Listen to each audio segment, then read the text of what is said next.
Her face was perfect in a way that almost made people uncomfortable. Smooth skin like polished brown clay. Bright eyes that seemed always wet with kindness. But in all of that, there was a scar. A scar behind the beautiful face. Sarah could stand by the door in a simple yellow dress, her face glowing in the warm light from the sitting room. And Daniel would forget everything.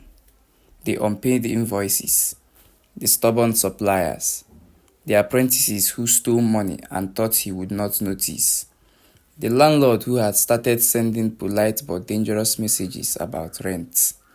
Everything disappeared when Sarah smiled.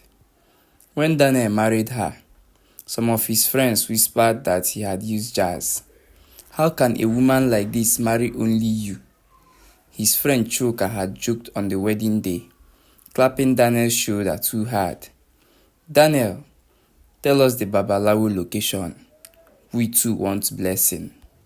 Daniel laughed then, full of pride, his abada bright white, his gold wristwatch shining under the church lights. Sarah had stood beside him like a dream. 3 years later, Daniel still looked at her and wondered how such beauty could belong to his house. Yet, beauty, he later learned, could be a locked door. And behind some locked doors, even love could become afraid. It began with small things, a sound in the night, a door that clicked shut too quickly, a drawer that Sarah locked even when she was only going to the kitchen. Daniel first noticed it on a Thursday evening after he came home late from the shop. Rain had fallen heavily that day, flooding parts of the road and turning Lagos traffic into punishment. He reached home tired, irritated, with his shirt sticking to his back. Sarah opened the door before he knocked twice. "My love," she said, smiling. "You are back." Immediately, the anger drained from him. That was what her face did. It pulled bitterness out of him like a hand pulling a thorn from skin. "I am back," he said, stepping in. She moved close to hug him, but when Daniel bent to kiss her cheek, she turned slightly, giving him her forehead instead. He paused. It was not the first time. At first, he thought nothing of it. Some people did not like too much touching on the face. Sarah had always been gentle, reserved, almost shy, but now it seemed deliberate. Whenever he reached for her cheek, she moved. Whenever his hand lingered near her jaw, she found a reason to adjust her wrapper, pick something from the floor, or laugh and slip away. "You don't want me to touch your face again?" Daniel asked jokingly. Sarah froze for half a second. Then she laughed. "Ah, Daniel, see this man. Is my face meat? I paid bright price," he said. "At least small touching should be allowed." She tapped his chest. "Go and bathe first. You smell like market and rain." He laughed, but as he turned towards the kitchen, Daniel saw something strange. At the edge of her jaw, near her ear, there was a faint line. Not a wrinkle, not a scar, a line. Thin, almost invisible, as if something ended there. "Sarah," he called. She stopped without turning. "Yes?" "Come." She turned slowly, still smiling. Daniel stepped closer, squinting. "What is this?" "What?" He lifted his hand towards her jaw. Sarah stepped back quickly, too quickly. Daniel's hand remained in the air between them. For a moment, they looked at each other. Then Sarah laughed again, louder this time. "You and your wahala. I told you to bathe. Food is getting cold." She walked away before he could answer. That night, Daniel lay beside her in the darkness and watched her sleep. Or rather, he watched her pretend to sleep. Sarah lay on her back, too still. Her breathing was too careful. She never slept with her face pressed into the pillow. Never. She always slept facing the ceiling, hands folded slightly over the stomach, as if even in sleep she was guarding something. Daniel turned towards her. "Sarah," he whispered. No answer. He reached out slowly, his fingers moving towards her cheek. Before his hand touched her skin, Sarah's eyes opened. Daniel withdrew his hand. "What are you doing?" Sarah asked softly. "Nothing," he said. Her eyes searched his face in the darkness. "You scared me." "I'm sorry." She turned away from him. But even then, she did not press her face into the pillow. Daniel stared at the ceiling. Outside, a generator hummed somewhere in the compound. A dog barked twice and went silent. Something was wrong. He did not know what, but he felt it. The feeling stayed with him for weeks. Sarah had rules, though she never called them rules. Daniel was not allowed to enter the small room beside their bedroom without knocking. She said she used it for prayer and quiet time. The room had once been empty, filled only with old boxes and a broken fan. But after their wedding, Sarah cleaned it, painted the walls cream, and placed a small table, a mirror, and a wooden chair inside. "My private place," she called it. Daniel respected it at first. Every woman deserved space. His mother used to say a woman needed one corner of the house where her thoughts could remove their hair tie and breathe. But Sarah's private place became too private.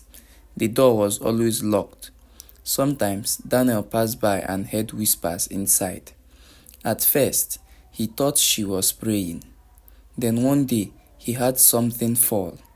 A sharp, hollow sound. He stopped outside the door. "Sarah." Silence. Then quick movement. "Sarah, are you okay?" "Yes." Her voice came too fast. "I'm fine." "What fell?" "Nothing." "Open the door." "1 minute." Daniel stood there, frowning. He had a drawer slide shut. Then another sound, like plastic scraping wood. The lock clicked. Sarah opened the door, just wide enough for her body to fill the space. Her face was perfect, too perfect. She smiled, but her eyes were bright with fear. "What happened?" Daniel asked. "I dropped my powder." "Powder?" "Yes." He looked over her shoulder.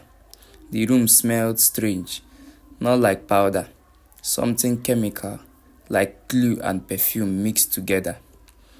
"Why are you sweating?" he asked. "Because this room is hot." "It has a fan." "NEPA took light. We are using inverter." Sarah blinked. For 1 second, the lie stood naked between them. Then she smiled again, that beautiful smile that always softened him. "Daniel, must you question me like police?" He exhaled. "I heard something fall. I told you powder." "Let me see." Her smile faded. "Daniel." The way she said his name made him stop. It was not anger, it was pleading. So he let it go. Again. That became his weakness. Sarah's beauty was a rope around his anger. Whenever suspicion rose in him, she smiled and tied it down. Soon, Daniel began coming home earlier. At first, Sarah seemed happy. "Are you back by 4?" she asked one afternoon, surprise shining her eyes. "I missed my wife." She laughed, and that laugh settled inside him like warm tea. The next day, he came home by 3, then by 2. Then some mornings, he did not go at all. He told himself it was love.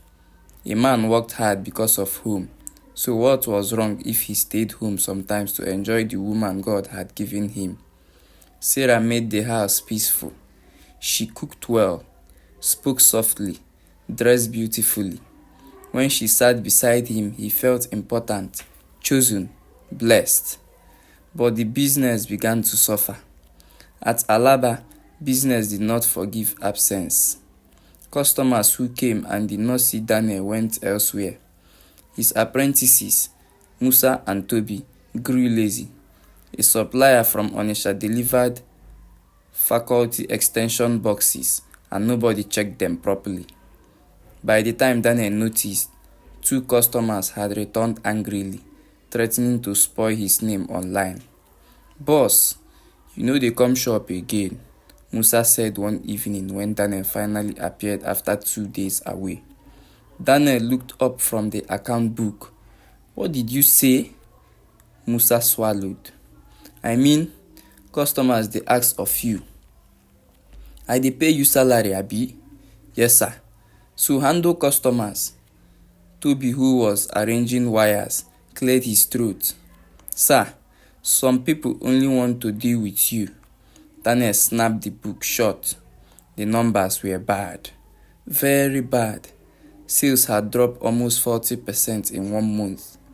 Expenses remained the same. Rent was coming. Salaries were coming. 2 checks he expected had not cleared. But even while staring at the figures, Daniel found his mind drifting home, to Sarah's face, to that faint line near her jaw, to the locked room, to the way she never let sunlight touch her face before 7 in the morning. He left the shop early again. On his way home, he bought roasted plantain and groundnuts because Sarah liked them. He also bought a small bottle of perfume, the kind she used before they married. The trader wrapped it in newspaper. Traffic was light, unusually kind. Daniel reached home before 3. He opened the front door quietly. "Sarah." No answer. He stepped in. The sitting room was empty. The television was off. In the kitchen, a pot sat on low heat, stew bubbling. Then he had it. A soft sob. It came from the small room. Daniel moved towards it. The door was closed, but not locked. This alone made his heart beat faster. He placed his hand on the handle and pushed inside. Sarah stood in front of the mirror. For one terrifying second, Daniel saw her hand at her face, not wiping tears, not applying makeup, pulling. Something near her cheek stretched slightly. "Sarah." She spun around. Her hand dropped. Her face was still beautiful, but her eyes were wide with panic. Daniel stared at her. "What were you doing?" Sarah's chest rose and fell. "I had something in my eye." "Something in your eye?" "Yes, you were pulling your cheek." "I was checking the corner." Daniel stepped into the room. The strange chemical smell was stronger here. On the table were bottles, brushes, small clothes, and a white container with no label. A scarf lay partly over something flat and skin-colored. Daniel's eyes moved to it. Sarah moved faster. She grabbed the scarf and dragged it fully over the object. Daniel looked at her. "What is under that scarf?" "My things." "What things?" "My makeup things." "Then why hide them?" "I'm not hiding anything." Daniel walked towards the table. Sarah blocked him. "Daniel, please." "Please what?" "Please don't touch my things." He stared at her face. Beautiful, smooth, perfect. The same face he had kissed at their wedding. The same face he had dreamed about before he proposed. The same face that made strangers turn around. And yet, standing so close to her, he noticed something else. Her face did not move enough. When she frowned, the lines did not form naturally. When she swallowed, her neck moved, but her cheeks remained strangely still. Her lips trembled, but the skin around them held too steady, like a calm pond hiding something underneath. A cold feeling climbed Daniel's back. "Sarah," he said quietly, "what is going on?" Her eyes filled with tears. The tears confused him more. They rolled beautifully down her cheeks, yet somehow seemed to sit on the skin before falling, like rain on glass. I don't understand you these days, he said. You lock doors, you hide things, you jump whenever I enter.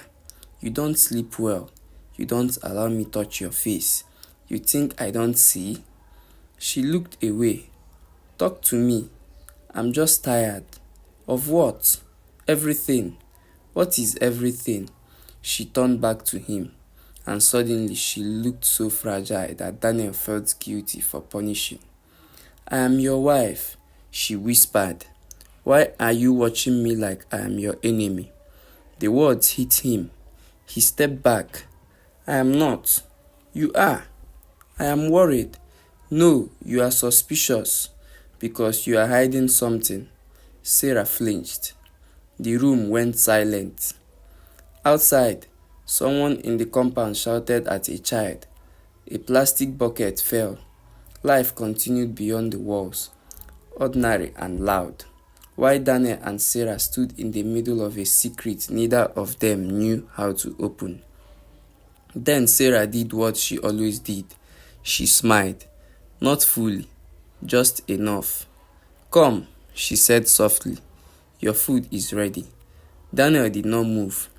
Please, she added. And Daniel, foolish with love, followed her out. That night, he dreamt her face cracked. In the dream, Sarah stood in the sitting room, smiling at him. Then a thin line appeared across her forehead.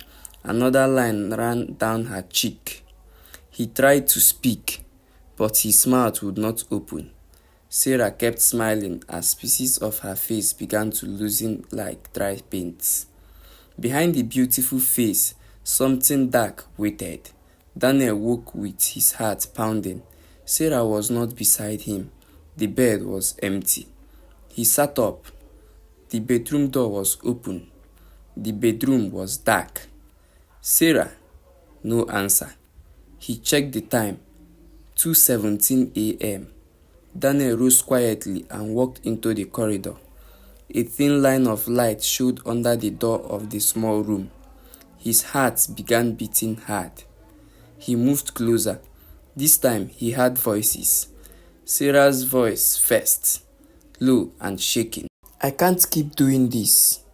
Then another voice, older, female, coming through the phone speaker. You must calm down. Has he seen anything? No. Are you sure? He suspects. Then be more careful. Daniel stopped breathing. Sarah sobbed softly. He almost touched it today. I'm tired, Auntie.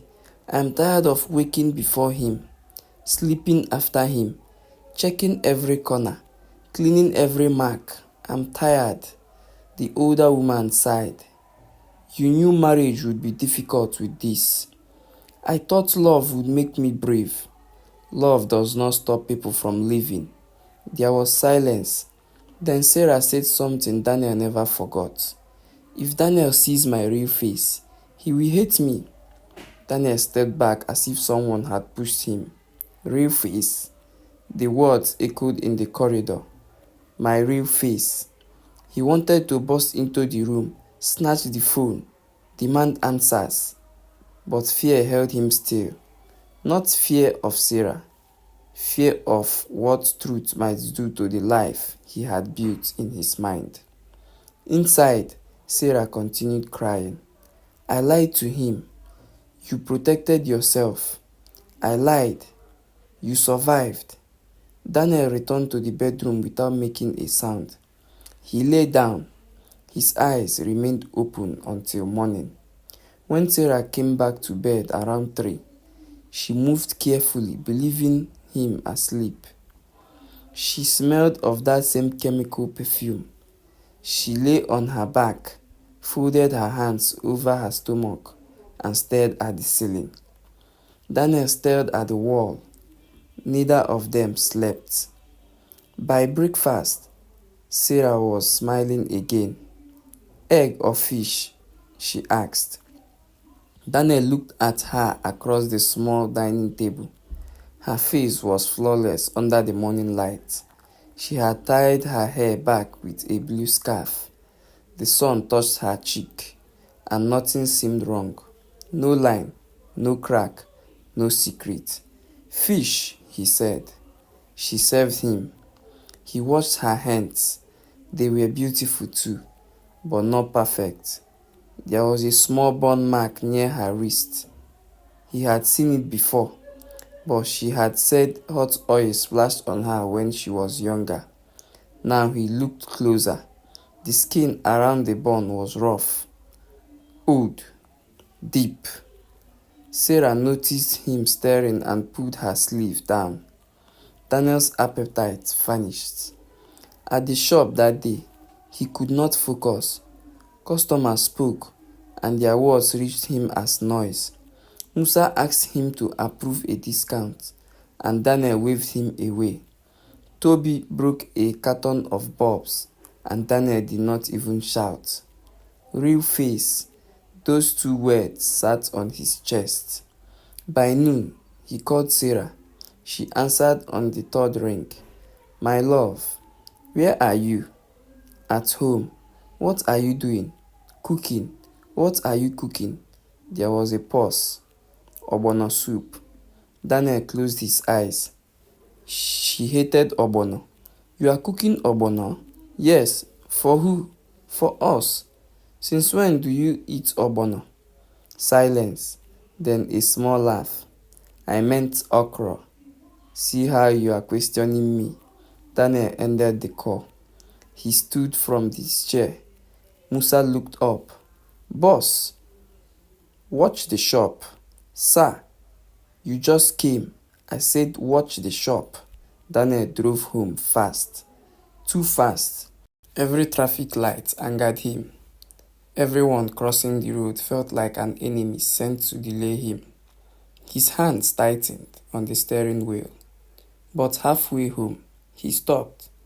What if he entered and found nothing again? What if Sarah saw his car and prepared herself? He parked beside a mechanic workshop 2 streets from their house, left the car there, and walked the rest of the way. The afternoon sun was hot. Sweat gathered under his collar. A woman frying akara by the roadside called out to him, but he did not answer. When he reached the house, he did not use the main gate.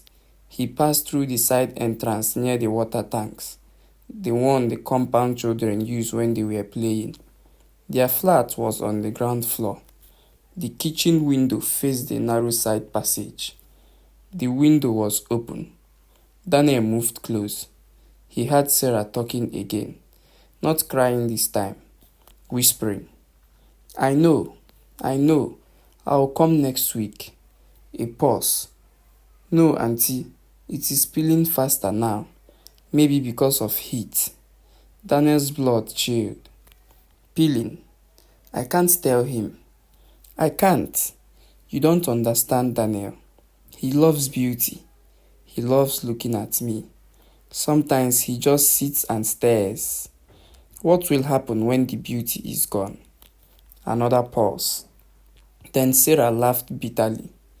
"Men say they love heart until face changes." Daniel stepped away from the window. His mouth had gone dry. He entered through the front door. Sarah's voice stopped immediately. "Sarah," he called. There was a crash in the kitchen. He ran.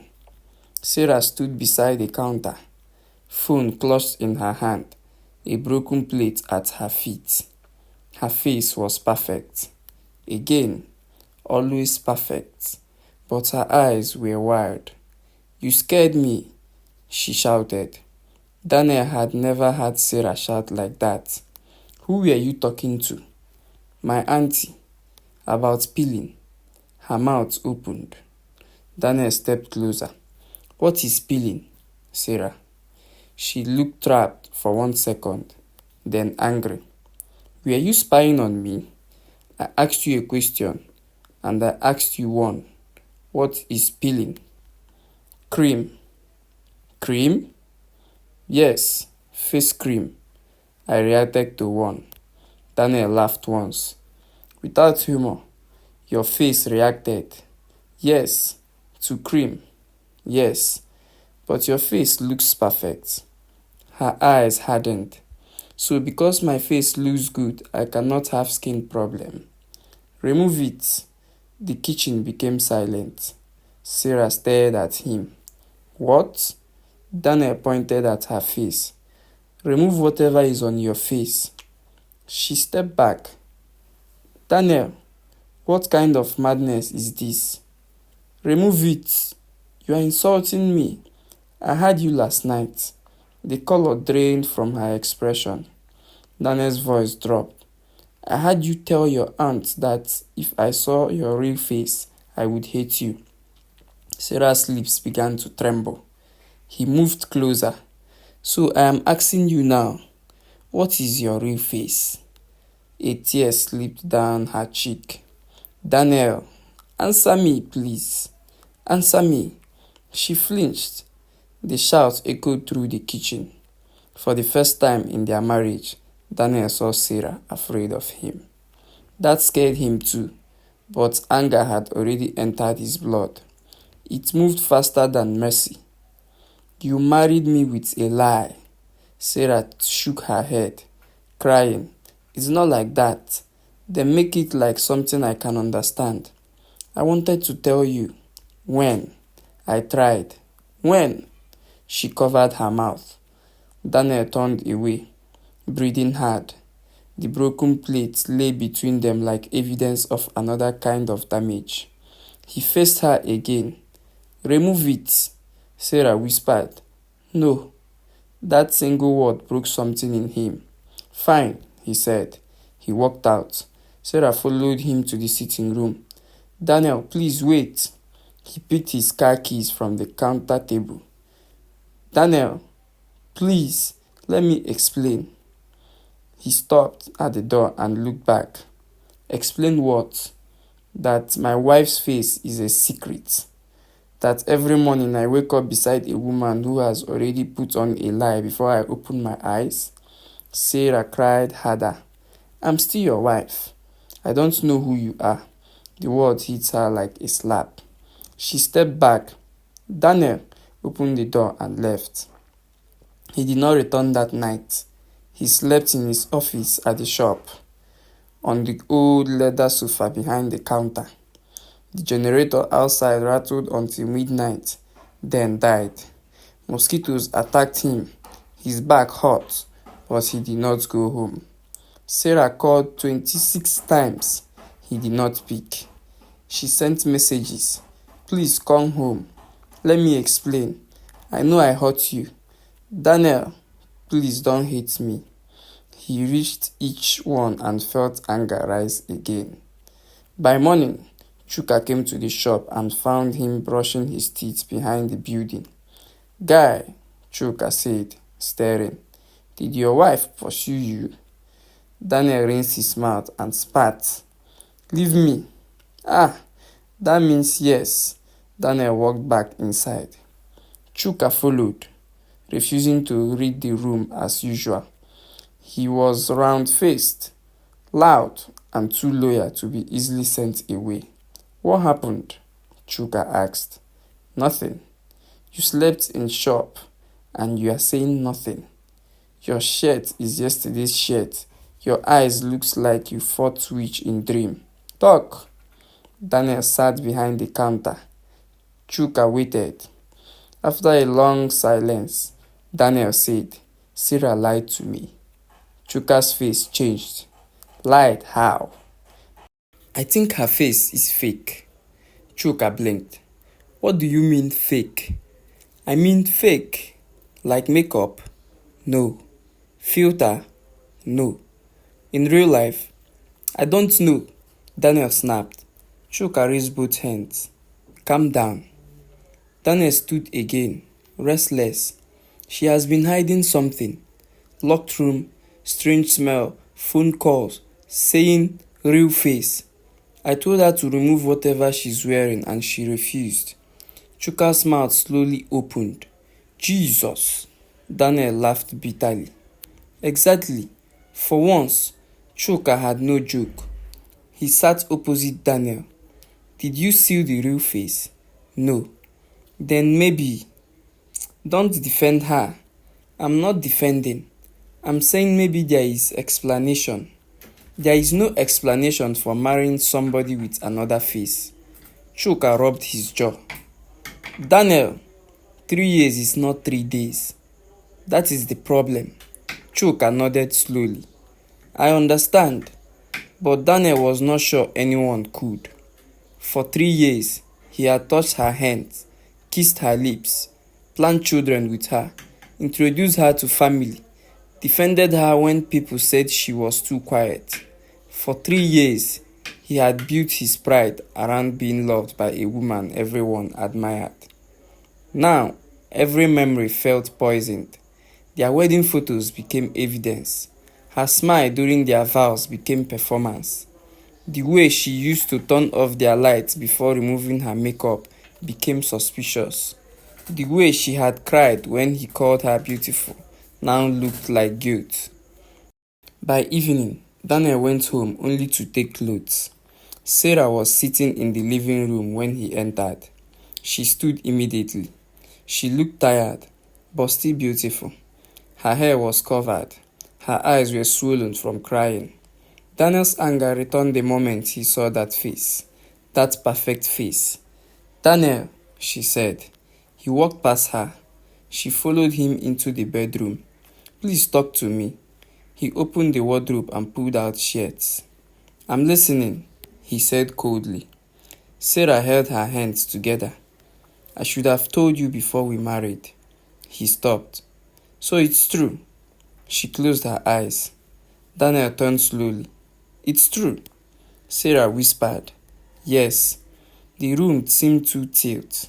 Even though he had suspected it, hearing her admit it made the truth heavier. Daniel laughed. It was a broken, ugly sound. Wow. Daniel. No, don't Daniel me. I was afraid. Of what? That your husband deserved to know who he was marrying? I am who you married. No, he pointed at her face. That is who I married. Pain flashed across her eyes. He continued because anger wanted to hurt. That face, that beauty, that woman people congratulated me for marrying. That is who I married. Sarah began to cry silently. I was burned, she said. Daniel froze for a moment, but pride hardened me again. Burned where? She touched the side of her face. Daniel looked at her hand. Then show me. Sarah shook her head. You still won't show me? I can't when you are looking at me like that. How should I look at you? Like I'm happy? No, you lied every day. I know. Every day, Sarah. You woke up before me to wear another face. You slept after me to remove it. She covered her mouth. Daniel stepped back. The image entered his mind. Sarah beside him every morning, already wearing beauty like clothing. Sarah in the bathroom late at night, peeling away the woman he knew. Sarah lying beside him in darkness, guarding herself even in sleep. He felt sick. Where is it? He asked. Sarah looked confused. The real one. My face. The marks. She hesitated. Daniel moved towards the small room. Sarah rushed after him. Daniel, please, don't. He found the door locked. Open it. No. Open this door. Daniel, please. He kicked the door. Sarah screamed. He kicked again. The old lock broke on the third kick. The door flew open and hit the wall. Inside, the room looked different now that he entered without permission. The table was covered with bottles of adhesive, skin tone powders, small brushes, cotton pads, wipes, and medical creams. A standing mirror faced the chair. In one drawer, half open from Sarah's panic, Daniel saw delicate sheets of something that looked like human skin. On a foam head at the corner of the table sat another face, Sarah's face, or the face Daniel knew. A perfect empty version of his wife stared at him without eyes alive behind it. Do you think what Sarah did was right? Drop a comment. Watch out for part 2, where Daniel had already found the real face and what his reaction would be like. Thanks for watching this wonderful story. If you enjoyed this story, drop a comment and let us know where you're watching from. AfriTales 247, we love to hear from you again. And please don't forget to like, share, and subscribe so you don't miss out on our interesting stories. Bye.